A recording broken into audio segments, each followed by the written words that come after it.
الشخصية الاعتمادية يا ترى هي شخصية طيبة ولا شخصية مؤذية؟ النهاردة هنعرف الرد في الفيديو ده. ناس كتير بتخاف تعترف إن هي شخصية اعتمادية، وناس أكتر مش واخدة بالها إن هي واقعة في الموضوع ده أصلا. الناس اللي طول الوقت حاسة إنها مش قادرة تعيش أو تتحرك أو تاخد أي قرار غير لما حد تاني يكون موجود، مستنية دايما رأي حد تاني، مستنية موافقة، مستنية حضن أو أمان خارجي. بس خليني أقول لكم حاجة، مفيش حد اتولد اعتمادي ومفيش حد اتولد ضعيف. اللي حصل إننا اتشكلنا بالطريقة دي، اتربينا على إن في حد لازم يشيلنا أو يسندنا أو ينقذنا، وإحنا صدقنا ده وتحول من سلوك بسيط لعادة، ومن عادة لشخصية، ومن شخصية لنمط حياة كامل. ناس كتير بتفتكر ان الاعتماد ده حب او طيبة او حساسية زيادة، لكن الحقيقة هو خوف من تحمل مسؤولية نفسك، خوف من ان انت تغلط، خوف ان انت تفشل، فبتدور على حد يشيل عنك ده كله. وعشان كده لازم تفهم ان الاعتماد النفسي مش ضعف، لكنه حالة بتتغير بالعلاج والممارسة. يعني انت ممكن تتغير وتبقى احسن، وده اللي احنا هنتعلمه النهاردة مع بعض.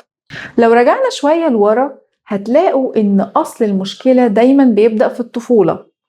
طفل اتربى في بيت القرار فيه مش بتاعه، كل حاجة لازم حد يوافق عليها، كل خطوة لازم حد يشوفها اللي هو ماما وبابا طبعا، وكل غلطة كان بيتعاقب عليها بشدة، ويسمع كلام بيكسر الظهر بجد، اللي هو ايه؟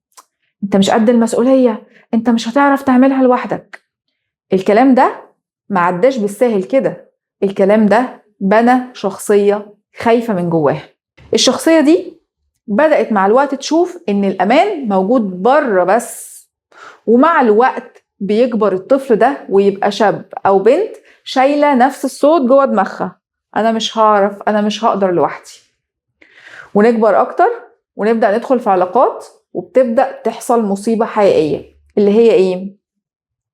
الشخصية الاعتمادية في العلاقات بتتعلق بسرعة، وبتصدق بسرعة الشخص اللي قدامها، وبتضحي بسرعة علشانه حتى لو اللي قدامها ما يستاهلش. وبدل ما العلاقة تبقى مشاركة بتتحول لعلاقة سيطرة وطمع، وكل ده لأنك مقتنع إنك مش هتعرف تكمل لوحدك. وهنا لازم نقف ونسأل نفسنا سؤال، هو أنا ليه متخيل إني هتعب لو فضلت لوحدي؟ ليه متخيل إن الحياة محتاجة وجود شخص معين علشان تمشي؟ ليه متخيل إن رأيه أهم من إحساسي، وإن قراره أهم من قراري، وإن رغباته أولوية على راحتي؟ حقيقي الإجابة بسيطة، لأن أنت عمرك ما اديت لنفسك فرصة تتعرف على نفسك من جواها، عمرك ما اختبرت قوتك وعرفت قد إيه أنت من جواك قوي. أكتر حاجة أنت محتاجها إنك تبدأ تدي الأمان لنفسك، مش تاخد الأمان من الناس. خليني أقول لكم حاجة مهمة جدا، إن الأمان اللي بيجي من جواك هو اللي هيفضل ويكمل معاك، لأن أنت بجد محتاج تتعلم إزاي تكون سند لنفسك، إزاي تكون أنت اللي ضامن لنفسك. مش معنى كده إن أنت تبقى قاسي أو تبقى شخص جاحد، لأ خالص، ولكن علشان تحس إن أنت حر. طب نعمل ده إزاي؟ أول خطوة هي إنك تعترف إن عندك مشكلة، مش تقلل منها وما تضحكش على نفسك. يعني ما تقولش مثلا ما كلنا كده، لأ، اعترف، وده في حد ذاته قوة، لأن أول ما تعترف العقل هيبدأ يشتغل ويبدأ يعالج المشكلة. ولما تسأل نفسك سؤال إزاي أغير ده، حقيقي هيبتدي التغيير يحصل، لأن التغيير بيبدأ من الحاجات الصغيرة. يعني قبل ما تبدأ تطلب مساعدة من حد، جرب 5 دقايق لوحدك، 5 دقايق بس، تدور، تفكر، تجرب. هتتفاجئ إنك هتقدر، وإنك هتعمل الحاجة بشكل كويس جدا، وإنت متخيل إن هي أكبر من طاقتك وإن فلان هو اللي يقدر عليها. لأ، إنت تقدر، جرب، ولو معرفتش جرب تاني، ادي لنفسك فرصة ان انت تجرب. مشكلة الشخصية الاعتمادية ان هي بتقول حاضر على اي حاجة، بتوافق لأي حد على اي حاجة.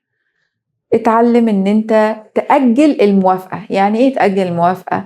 يعني بدل ما تقول ماشي حاضر واللي انت عايزه، جرب ان انت تقول هفكر واقولك، اديني فرصة افكر، اديني فرصة ان انا اقولك رأيي. الجملة دي مش معناها ان انت بارد، لأ، المعناها ان انت شخص ناضج، بتاخد وقتك عشان تسمع نفسك، علشان ما تجريش ورا رضا الناس. وخلي بالك ان الشخص الاعتمادي دايما بيخاف يقول لأ، بيخاف يزعل حد، بيخاف يخسر علاقة. بس عايزة اقولك ان لأ مش كلمة قسوة ولا حاجة، لأ دي حماية، حماية ليك، حماية لوقتك ولطاقتك ولحدودك. جربها مرة وهتحس ان هي كلمة عادية. ابدأ بقرارات صغيرة جدا.